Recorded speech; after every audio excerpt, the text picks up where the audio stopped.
સુરેન્દ્રનગરથી સૌથી મોટા સમાચાર સામે આવ્યા છે અને કદાચ આ સમાચાર સાંભળીને ગુજરાતનું રાજકારણ ગરમાય તો નવાઈની વાત નથી। સુરેન્દ્રનગરમાં હવે કોળી સમાજના આગેવાનો એકઠા થઈને હવે સરકારને ચીમકી આપી રહ્યા છે અને એવું કહી રહ્યા છે, જો અને તો અમારી માંગ સ્વીકારવામાં નહીં આવે તો 2027ની વિધાનસભાની ચૂંટણીમાં જોવા જેવું થશે। એટલે કે ક્યાંક ને ક્યાંક માંગણીઓને લઈને આ લોકો હવે ઉશ્કેરાયા છે અને ક્યાંક ને ક્યાંક રોષે ભરાયા છે। વાત કરવી છે ચુવાડિયા કોળી સમાજની બેઠકમાંથી સરકારને ચીમકી આપવામાં આવી છે ને એમની અમુક જે માંગો છે તે સ્વીકારવાની માંગ કરવામાં આવી છે। માંગોમાં એક માંગ એવી છે કે શિક્ષણ અને સરકારી સહાય જેવા અનેક મુદ્દાઓને લઈને સરકાર સામે આ દરેક કોળી સમાજના આગેવાનોએ બાહો ચડાવી છે।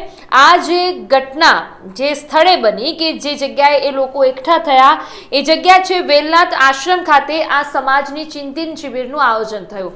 હવે આપણે એક બાજુ જોઈ રહ્યા છે કે પાટીદાર સમાજના આગેવાનો પણ ચિંતન શિબિર કરી રહ્યા છે। કેમ કરી રહ્યા છે કે એમના પાટીદાર સમાજમાં દીકરીઓ સાથે અથવા તો દીકરાઓ સાથે કોઈ પણ પ્રકારની ઘટનાઓ બને છે તો પાટીદાર સમાજ હવે ચૂપ નહીં રહે, એ સરકાર સામે બાહુ ચડાવશે।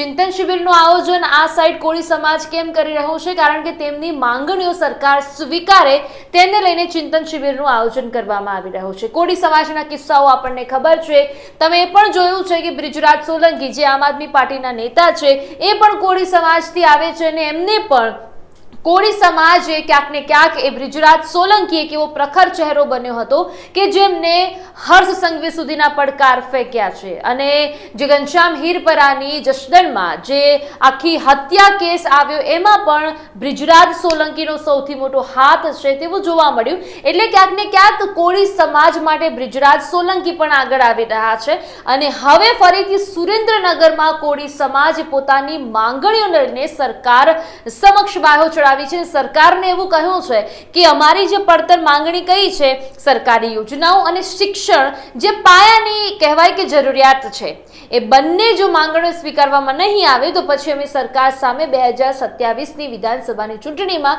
અમે કંઈક નહોતું કરીશું, એટલે અમે કંઈક ઊંધા થઈશું અને અમે જે મત છે એ નહીં આપીએ। અને વાત કોળી સમાજની કરીએ, ઠાકોર સમાજની કરીએ, પાટીદાર સમાજની કરીએ તો એ બહોળી વોટ બેંક ધરાવતા સમાજ છે। ઠાકોર સમાજની પણ આપણે વાત કરીએ તો એ પણ બહોળી મત કહેવાય કે મતો ધરાવતો એક સમાજ છે। કોળી સમાજ પણ મત એમાં પણ ઘણા બધા જે લોકો છે જે મત આપી રહ્યા છે ને ખરેખર જો અને તો માંગણીઓ સ્વીકારવામાં ન આવે તો 27માં ક્યાંક ભારતીય જનતા પાર્ટીને સત્તા પક્ષની અસર થાય તો નવાઈની વાત નથી। આગામી સમયમાં મુખ્યમંત્રી સુધી જવાની પણ આ લોકોએ ચીમકી આપી છે, કારણ કે એમનું એવું છે કે અમે તમારી પાસે કે વધારે માંગણી નથી કરતા, ફક્ત શિક્ષણ અને સરકારી યોજનાનો અમને લાભ અને લાહો મળવો જોઈએ જેથી કરીને અમે અમારી જે પાયાની જરૂરિયાતો છે તે પૂરી કરી શકીએ। શિક્ષણની તમને ખબર છે કે શિક્ષણ હોય, ભણ્યા હોય તો આપણે ગણી શકાય, ભણ્યા ન હોય તો આપણું કંઈ ન થાય એવું આપણે બધાએ સાંભળ્યું છે। એટલે એક માંગણી અને સરકારી જે યોજનાઓ છે જેમને એને લાભ મળવો જોઈએ, બે માંગણી। આ સાથે સાથે તમને એ પણ જણાવી દઈએ કે આખું જે ચિંતન શિબિરનું આયોજન થયું એ ચિંતન શિબિરમાં ચુવાડિયા કોળી સમાજની બેઠકમાં ચુવાડિયા કોળી સમાજના ઘણા ખરા જે આગેવાનો છે તે પણ જોવા મળ્યા, 40 જેટલા ગામના આગેવાનો છે તે જોવા મળ્યા। હવે આ સુરેન્દ્રનગર જિલ્લાની આજુબાજુના જે તાલુકાઓ છે એમાં ઘણા ખરા તાલુકાઓમાં કોળી સમાજ એ બહોળા પ્રતિસાદ સાથે રહે છે। એટલે હવે આમનું એક માસ્ટર પ્લાન એ છે કે 27ની ચૂંટણી આવે એ પહેલા આપણે આપણી માંગણીઓ સરકાર સમક્ષ મૂકીએ। સરકારની દુખતી નસ એ છે કે ચૂંટણી આવે છે, માંગણીઓ સ્વીકારી લઈએ, સ્વીકારે છે તો કદાચ સરકારને ફાયદો થશે, એટલે આ બાહ્યો સરકાર સામે ચડી છે એવું આપણે સ્પષ્ટપણે જોઈ શકીએ છીએ। આખી જે ચિંતન શિબિરનું આયોજન છે વેલનાથ આશ્રમ ખાતે સમાજની ચિંતન શિબિરનું આયોજન કરવામાં આવ્યું। હવે માંગણીઓ નહીં સ્વીકારવામાં આવે તો આ લોકો શું કર્યું છે કે માંગણીઓ નહીં સ્વીકારે તો 27માં તેઓ આંદોલન કરશે। 27 પહેલા આંદોલન કરશે અને એવું નહીં કે 5, 6, 7, 8 લોકો સાથે આ ખાલી મુખ્યમંત્રીને આવેદનપત્ર આપવા માટે પહોંચી જશે કે ભાઈ અમારી માંગણીઓ સ્વીકારો.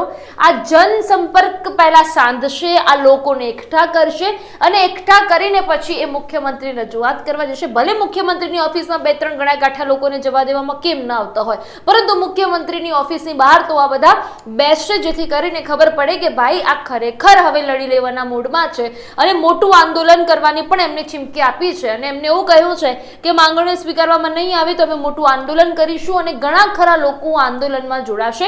કોળી સમાજનો કેટલો એકબીજા પર ભરોસો છે આપણે ઘનશ્યામ હીરપરાના આખા કેસમાં આપણે જોઈ લીધો. કોળી સમાજના અમુક જે લોકો છે, અમુક જે યુવાનો હતા સમાજના, એના પર ખોટા કેસો કરવામાં આવ્યા હતા. એ ખોટા કેસો કરવામાં આવ્યા એટલા બ્રિજરાજ સોલંકી આક્રમક મૂડમાં આપણને જોવા મળ્યા હતા. એટલે ક્યાંક કોળી સમાજ પોતાની માંગણીઓ સ્વીકારવા માટે 27માં અસર થશે એ માટે આંદોલન કરે તો નવાઈની વાત નથી. આ મુદ્દા પર આપનું શું કહેવું અમને કમેન્ટમાં અવશ્યપણે જણાવો ને આપે હજી સુધી અમારી ચેનલ લાઈવ 24 ન્યૂઝને સબસ્ક્રાઇબ ન કરી હોય તો હમણાં સબસ્ક્રાઇબ કરી લે. નમસ્કાર.